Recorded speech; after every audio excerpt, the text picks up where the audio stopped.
Alright guys, welcome back to the Jak and Daxter HD Collection Let's Play. In the last episode, we finished off the Precursor Basin and now we're headed to the Lost Precursor City. And what you want to do is come around back here and jump across each one of these planks. Don't worry about if you fall off, because if you look closely, there's a reef underneath. And when there's a reef underneath, that means the Precursor Shark, the Lurker Shark, damn, I called it the Precursor Shark again. The Lurker Shark won't come after you and you can actually swim through here. You can do that if you want, but as you can see, we're heading right in here now.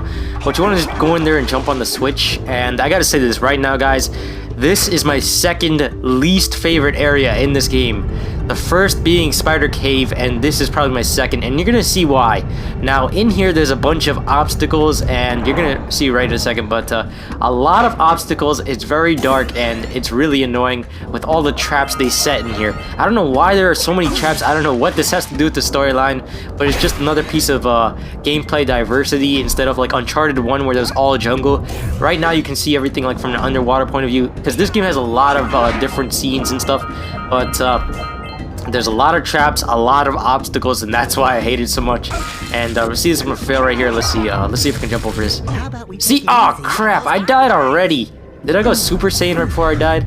But we're gonna come over here and you're gonna jump over this radiator. These things are annoying as hell, and if you get hit by this, you can actually fall into the water, into the electrified water or whatever that is, and die. So as you can see, there's blue eco over there, and there's a blue eco vent behind me, so we're gonna be getting both of those.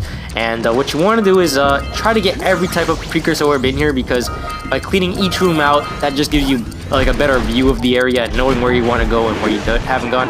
But along with the obstacles and everything, there are new monsters like this, really hard to kill, and it's a big chance of you dying against them. So try to avoid most of the monsters and try to stay out of the water like I'm doing here. And going back to like my last video, a lot of your comments were like really cool. I wanted to know what you guys thought of, like, which game would you want more? Kingdom Hearts, the HD collection, or Ratchet and Clank? I know we already have Jak and Daxter and Sly Cooper, but I just want to know what you guys would like more. For me, the biggest memory I had between my childhood is probably between Kingdom Hearts and Jak and Daxter. And the thing about Kingdom Hearts is I got that game very late. I got it back in the 5th or 6th grade, and that was like 6 years ago. That was after Kingdom Hearts 2 just came out. I got Kingdom Hearts 1 really late, and I got both at the same time. And I just fell in love with the game. I fell in love with the commercial, with the theme song by Utada Hikaru. I love the song in that game, and the commercial, it just really hooked me. And when I saw the commercial for Chain of Memories, I was like, I want that game, but I don't know what it is and what it has to do with Disney characters, but I got it from my aunt, and it was just an amazing game overall. I had so much fun playing it, and I wish they made it for the PS3 like right away, because the sounds and everything in that game, just like being a kid and like growing up in a place isolated from everything, and the music, oh man, and all the Disney characters, and I died. Ah, well, but that's why I liked it, because it was so child-friendly, even though it had a really nice story and really memorable characters. Like I said in my past video, that a lot of you guys like looked up to this quote. I said, Jackie's like a big brother figure, and back then when I was playing in Kingdom Hearts, it felt like they were all friends surrounding me. It was just so cool. I don't know, that's the way that I would put it, but all these characters are just so cool. Ratchet and Clank, another big brother figure in another way, and so is Sly Cooper, being one of the biggest characters there. He was like a big brother towards Bentley and Murray. They were all like brothers, and that's something that I really like about these games. They connect with you. And right here, take out this lurker that's just staring at me. Look how many radiators they have in this one room, and it's just crazy about the amount of obstacles. And right here is the biggest obstacle of them all.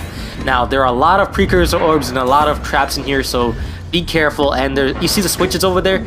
Each one of them has a pipe leading to each button. So what you want to do is press the button and follow the pipe. It's actually kind of easy, but it's really difficult with all these traps, and you can easily fall off. So I think I'm gonna fast forward this. Let's go. So get all the precursor orbs down here first, and before you start doing the eco missions and stuff and getting all these scout flies, get all of the precursor orbs. Now what you want to do is try to get some of these blue eco stuff to get over on that precursor pad over there. So you're gonna have to get more blue eco than I do here. I really didn't get enough, so I died, and we're gonna run back into this room. Now, by using these platforms, you're gonna have to make them circle each other until you get over here. get them to a point where you can jump pretty fast around them. And see this? I'm gonna grab both of them, jump over here, and by the last second, I'm gonna get the vent open. But we're gonna head over here now. Now that we finished this side of the room, we're gonna work towards this side. And as you can see, there's a power cell and 2 scout flies, and you're gonna need both. So it's a pretty unique concept. I mean, this is the first time you're not getting a scout fly out of a red box. And it's pretty cool, but it's really annoying for me. And you're gonna see why I hate Spider Cave so much. I don't know if it was just because it was on the PlayStation 2 that I hated it, but I hate it when I hated it when I redid the PlayStation 2 Let's Play. I did it on my old channel. Right here we get the power cell. It's a pretty quick room. I don't know.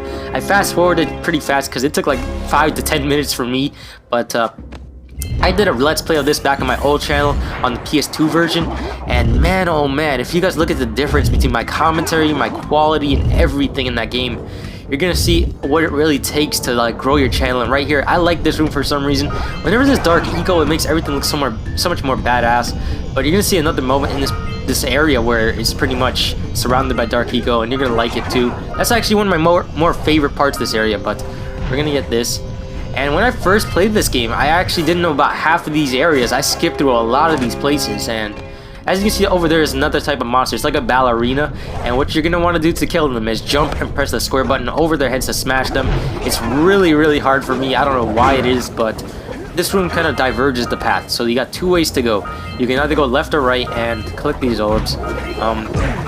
Oh my goodness. Damn. Well, better you than me. Okay, now let's head back over here. I can't seem to get my hand on these enemies. It's crazy. But, let's see. Okay, guys, now another thing. Let me just refer back to these comments. Now, a lot of you guys want to add me on the PlayStation, and the thing is, I add everyone that sends me a friend request, but my PlayStation list has gotten full, and the thing is, I need to make a new PSN. For you guys, for me, for everyone. So, what do you guys think the name should be? Because I really don't know how to make names that well. As you guys can see, I made the name the COD Brothers, and somebody already had that YouTube name, but they abandoned their channel, and I really liked it. But as you guys can see that it's plural, COD Brothers, and there's only one person on this channel, and that's me. Even though it was originally supposed to be me and friends, but right here, look at this, I'm gonna fail. Whoa, whoa, whoa! Oh crap! Can I make it? Oh god, no! Damn it! We're gonna head back in there now, but let's go over here. Now, if you guys played if you guys played Sly Cooper, not Sly Cooper, Spyro 2 Ripto's Rage. It was the second game in the series from Insomniac, back in the PlayStation 1 version. There's a room where you have to get what was it called? A gem? Some type of gem, I forgot what it was called, but you have to jump on all types of these pads to open the door, and it was really crazy. It was like a really hard power cell for me, or whatever it was called back then, a gem, and it took me a long time. Back in the day, Crash Bandicoot, I only completed Crash Bandicoot 3 Warped 100% complete. I got all the relics, all the gems, all the crystals, but Crash Bandicoot 2, the first one I got, I never beat it completely. It was really hard back then, and that's what she said, but Crash Bandicoot 2 is really hard. Spyro is a bit noob friendly, and if you guys looked at some of my Let's Plays on my old channel, Spyro really had it easy. I mean, they helped you into the world of the game. They actually had a lot of noob friendly bosses, some of the things that wouldn't attack you and help you learn the controls, but Crash Bandicoot was harsh. I mean, a lot of things went unexplained and stuff, and Crash Bandicoot, he didn't even have a voice either, unlike Spyro, who always had a voice.